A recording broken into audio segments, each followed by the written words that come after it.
Hey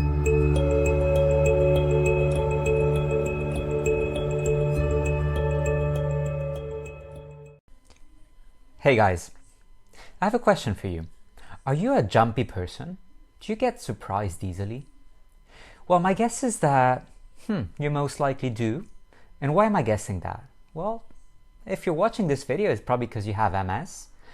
And if you have MS, it's highly likely that you suffer from this excessive reflex, let's call it that. Have you ever found yourself having exaggerated reactions to unexpected sounds, movements, or even just visions?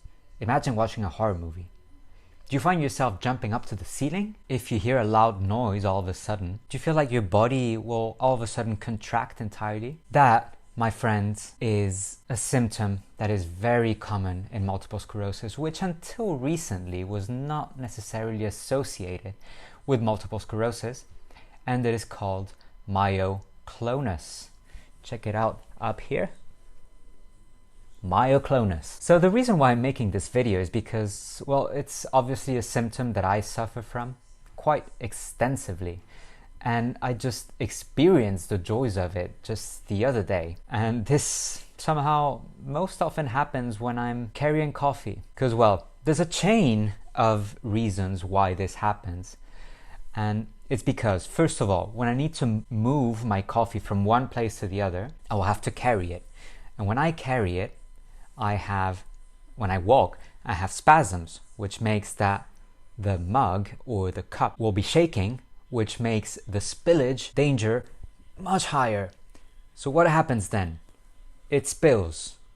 It goes on my foot. Either just it surprises me or it burns me. Regardless of that, I will react with a massive jolt, like jumping up and making the coffee fly, shower myself with coffee. And that is one case. And the other case was when I was making coffee and I pressed the button on the machine. When I was pulling it out of the machine, a small drop of hot water spilt on my finger, which made me, again, jump. But this time, I jumped so high that the coffee jumped all the way up to the ceiling, and there's still stains in the kitchen of that moment of glory that I experienced. So, well, I'm making you aware of this symptom because, to be honest, I don't really have a solution or a treatment option to what can be done about this.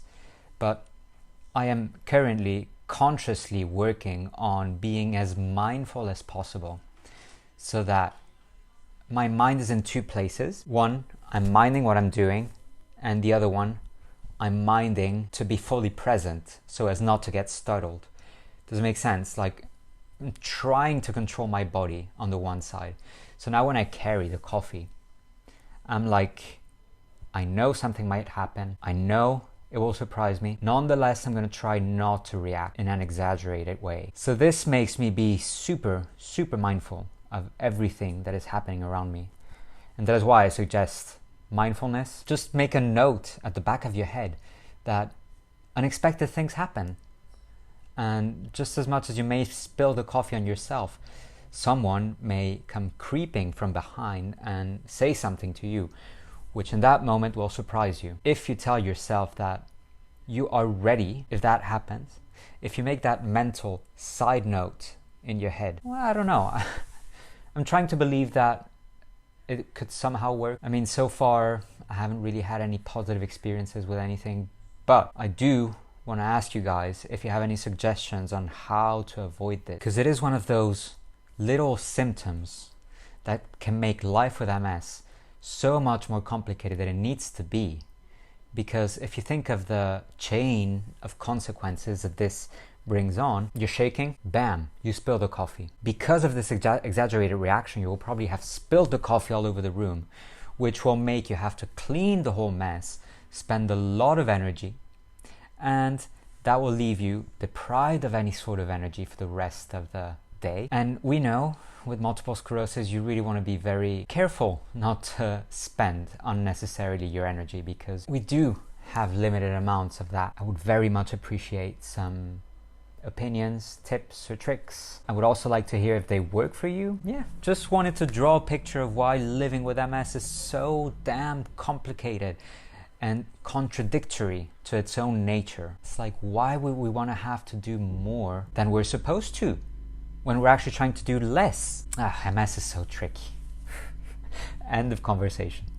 So that being said, guys, I hope you keep your myoclonus under control, and I hope you're doing well. And I will see you soon. Bye bye.